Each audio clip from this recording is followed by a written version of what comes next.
Top 3 honest tips to start your preparation for CSS 27। ये video specially beginners के लिए बनाई गई है कि वो जब अपनी तैयारी स्टार्ट कर रहे हैं तो सबसे पहले उन्होंने किस चीज़ का ख्याल रखना है। वन बाय वन डिस्कस करेंगे, बहुत ही इम्पोर्टेंट डिस्कशन होने वाली है। सबसे पहले जैसे ही आप अपनी तैयारी स्टार्ट कर रहे हैं तो आपने एक चीज़ जो है वो ज़रूर समझनी है, वो है एग्जामिनर्स माइंडसेट। यानी जो आपके पेपर्स चेक करने वाले हैं उनका क्या माइंडसेट है, वो आपके पेपर्स में से कौन सी चीज़ है जिसको वो एक्सपेक्ट कर रहे होते हैं आपके पेपर से। यानी आप पास पेपर्स की तरफ बाद में जाएं, आप किताबें कंपाइल करने की तरफ, कौन सी किताबें पढ़नी है इसकी तरफ बाद में जाएं। आप कंटेंट प्रिपेयर करना स्टार्ट कर रहे हैं जब, तो वो भी आप बाद में करें। सबसे पहले आप एग्जामिनर के पर्सपेक्टिव को, उसके माइंडसेट को ज़रूर समझें। एग्जामिनर आपसे क्या एक्सपेक्ट कर रहा होता है? एग्जामिनर आपसे बहुत स्कॉलरली नॉलेज एक्सपेक्ट नहीं करता, क्योंकि हमें ग्रेजुएशन चाहिए और आप 21-22 साल के हो जाते हैं तो आप एलिजिबल होते हैं। टोटल 3 अटेम्प्ट्स होते हैं आपके पास। तो आप इस तरह से इसको जहन में रखें कि ये कि ग्रेजुएशन लेवल का एग्ज़ाम है, यानी आपकी ग्रेजुएशन हो जाती है तो फिर आप एलिजिबल हो जाते हैं इस एग्ज़ाम में। तो एक ऐसा कैंडिडेट जिसकी एज अभी 22 साल है, उसके पास बहुत ज़्यादा नॉलेज तो होगी भी नहीं, और उससे ये एक्सपेक्ट करना कि वो बहुत ज़्यादा स्कॉलरली नॉलेज प्रोवाइड करे, ये भी जो है बात बिल्कुल सही नहीं है। यानी आपने इस चीज़ को ज़रूर समझना है। लेकिन ये बात ज़रूर है कि जो एग्जामिनर है आपसे, वो कुछ चीज़ों को एक्सपेक्ट ज़रूर करते हैं आपसे। सबसे पहले तो एग्जामिनर आपसे ये बिल्कुल भी एक्सपेक्ट नहीं कर रहा होता कि जो भी आपको आ रहा है आप वो सारा सब कुछ पेपर में लिख दें। ये आपसे एक्सपेक्ट नहीं करते। वो आपसे एक्सपेक्ट करते हैं कि आपने रेलेवेंट टू द पॉइंट होना है और जो पूछा है उसका जवाब देना है आपने। ये सबसे इम्पोर्टेंट बात है। दूसरी चीज़ जो एग्जामिनर की होती है वो ये होती है कि आपसे एक्सपेक्ट किया जा रहा होता है कि जो बात आप लिखना चाह रहे हैं पेपर में, वो आप लिख पाएँ। यानी आपकी अंग्रेज़ी ऐसी हो कि वो समझ आ सके, आपको कम्युनिकेटिव होना है। यानी जो आप बात सोच रहे हैं दिमाग में, वो आप पेपर पे भी लिख सकें, जिसके लिए अंग्रेज़ी का ठीक होना ज़रूरी है। तीसरी चीज़ जो आपसे एग्जामिनर एक्सपेक्ट कर रहा होता है, वो ये है कि आप क्वालिटी कंटेंट पेपर के अंदर प्रोड्यूस करें। यानी वो इन्फॉर्मेशन आपके पेपर का पार्ट ना हो, जो ग्रुप डिस्कशन में बातें होती हैं, जो सोशल मीडिया पे बातें होती हैं। मिसाल के तौर पे एक ऐसे आया था, emerging power of social media. तो जब वो स्टूडेंट्स ऐसे अटेम्प्ट करते हैं तो मेरे पास स्टूडेंट्स जब ये ऐसे लेके आते हैं तो पहला आर्ग्यूमेंट उनका पता है क्या होता है कि जी हमें जो है एजुकेशन हम अक्वायर करते हैं सोशल मीडिया के थ्रू, या हमारे पास नॉलेज आती है। तो आप देखें एग्जामिनर कैसे सोचेगा, वो सोचेगा कि इनके पास जो इन्फॉर्मेशन और नॉलेज आती है वो सोशल मीडिया से आती है। ये किताबें नहीं पढ़ते, सोशल मीडिया यूज़ करते हैं और वहाँ से अपने आइडियाज़ और एनालिसिस डेवलप कर रहे होते हैं। तो अगेन देखें, यहाँ से ही जो है ना, आपकी जो गलत डायरेक्शन में एक तैयारी स्टार्ट हो जाती है, वो यहीं से ही पता चल रहा होता है एग्जामिनर को। ऐसे एग्जामिनर कोई एक आधा आर्ग्यूमेंट आपका पढ़ लेता है तो उसको समझ आ जाता है कि जी ये कैंडिडेट आगे पेजेस में क्या बातें करने वाला है, और वो आप पहले से ही जो है कंपटीशन से बाहर हो जाते हैं। तो आपको ये समझना है कि एग्जामिनर आपसे क्वालिटी कंटेंट चाहता है, ना कि वो बातें चाहता है जो हर कोई कर रहा होता है और कॉमनली हर जगह पे ये चीज़ें मौजूद होती हैं। यानी व्हाट्सएप से कोई फॉरवर्ड मैसेज आ गया, वो आपने अपनी राइटिंग का पार्ट बना लिया, ये बिल्कुल भी नहीं करना है आपने। और सोशल मीडिया से तो एनालिसिस आपने लेनी ही नहीं है। जो फेसबुक पे चीज़ें हैं, या फिर जो है इंस्टाग्राम पे आपको चीज़ें नज़र आ रही हैं बहुत सारी, या फिर आप सोशल मीडिया पे जो चीज़ें देख रहे हैं, नहीं। आपको क्या करना है, आपने क्वालिटी कंटेंट प्रिपेयर करना है। यानी सबसे पहले आपको जब ये पता होगा कि आपको क्वालिटी कंटेंट प्रिपेयर करना है तो आप क्या करेंगे, आप वही रिसोर्सेज फॉलो करेंगे जो एफपीएससी ने आपको रिकमेंड किए हों। यानी सिलेबस की तरफ जाने से पहले, सब्जेक्ट्स को प्रिपेयर करने से पहले, आपने एग्जामिनर के माइंडसेट को समझना है कि किस तरीके का एक क्वालिटी कंटेंट चाहिए हमें और किस तरीके का एक एस्पिरेंट चाहिए हमें, जिसके पेपर को देख के हम उसको पास कर लें। देखिए जो चेकर है उसके पॉकेट से मार्क्स निकालना बहुत मुश्किल है। आप बहुत एफर्ट्स पुट करते हैं तब जाके मार्क्स मिलते हैं आपको। लेकिन अगर आप ऐसी लैंग्वेज लिखते हैं और ऐसा कंटेंट लिखते हैं जो बिल्कुल भी जो है उस स्टैंडर्ड का नहीं है और सब स्टैंडर्ड मटेरियल है, तो डेफिनेटली मार्क्स आपको मिलते ही नहीं है और एग्जाम भी आपका कॉम्प्रोमाइज़ हो जाता है। जब आप ये कर लेते हैं तो इसको मज़ीद मैं कंटिन्यू करना चाहूँगा, वो ये है कि एग्जामिनर का माइंडसेट क्या है, ये एग्जामिनर रिपोर्ट में भी मौजूद है। यानी जो आपके चेकर्स होते हैं, उन्होंने जब पेपर्स चेक किए होते हैं तो फिर एक डिटेल्ड रिपोर्ट आती है हर सब्जेक्ट पे कि क्वालिफाई करने वाले कैंडिडेट्स कैसे थे और जिनको पास नहीं किया गया है, जो कैंडिडेट्स फेल हुए हैं, उन्होंने क्या गलतियां की पेपर के अंदर जिसकी वजह से उनको फेल किया गया।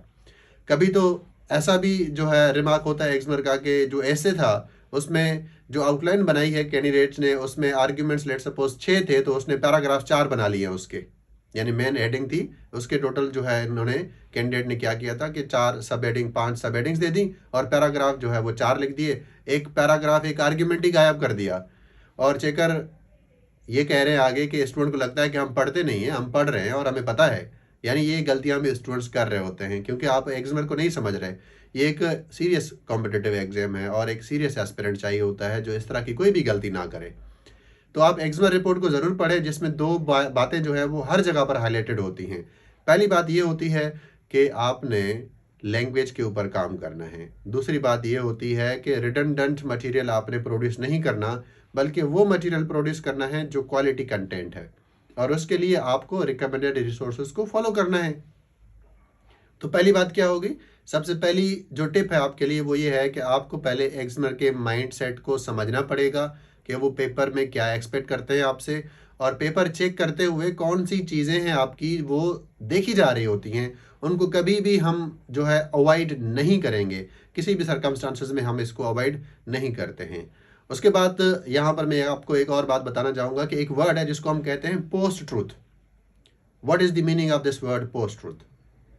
पोस्ट ट्रूथ का मतलब ये है कि क्योंकि अब हम जिस पीरियड में रह रहे हैं, it is post industrial society, जहाँ पे data is the new oil. अब यहाँ पर इंफॉर्मेशन इज़ प्लेटोइंग आउट। तो अब हमें नहीं पता कि कौन सच कह रहा है और कौन झूठ कह रहा है, और हर इंसान जो भी आर्ग्यू कर रहा है उसको बैक करने के लिए उसके पास एविडेंस मौजूद है, सफिशिएंट एविडेंस मौजूद है। यानी कोई भी टॉपिक हो उसके फॉर और अगेंस्ट दोनों आर्ग्यूमेंट्स मौजूद होते हैं।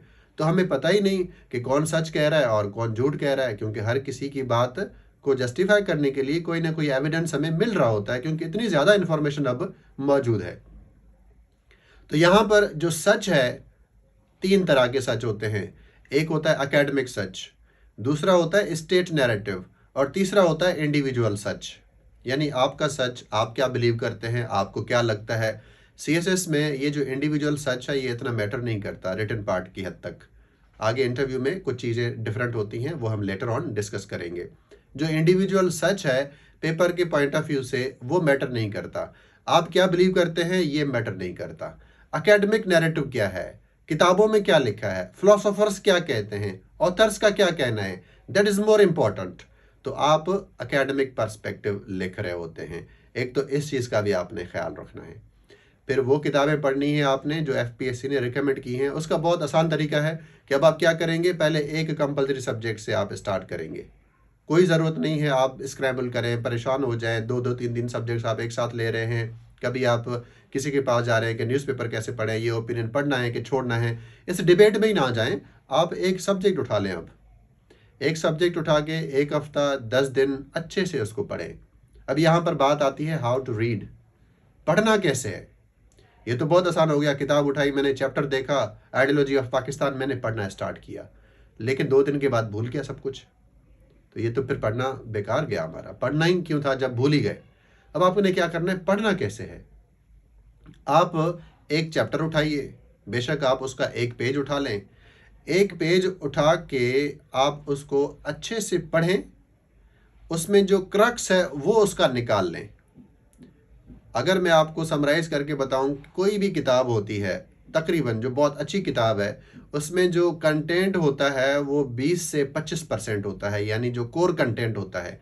बाकी जो बातें होती हैं वो एक्स्ट्रा होती हैं, यानी वो अगर हम माइनस भी कर दें तो जो सब्सटेंस है वो फिर भी हमारे पास बच जाता है।